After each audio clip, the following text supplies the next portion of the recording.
the narrative needs to change that, because what our kids who struggle the most, they're the kids who are going to work 30 hours a week while still going to school. Like, like that's you're a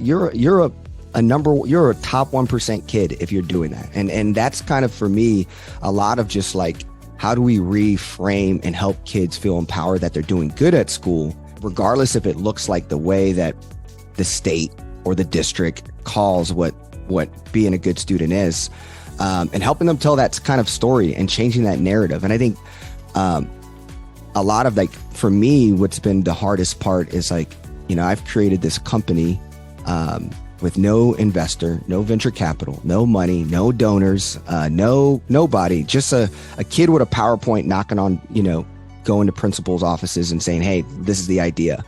And it was an idea that came from something that didn't exist before. Like, right? It was, no one did it before. Now it's a thing. And it's just from an idea in someone's head.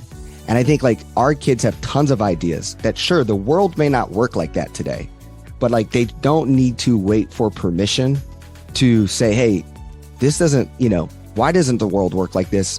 And I think the more that we help them find that and say, hey, let's go after that, I think kids are more engaged in school when that agency is given them to have the freedom to build, and the freedom and their educators and school leaders are giving them the permission to lead the discussion of school for themselves, for the community, and even just where the world's going to go.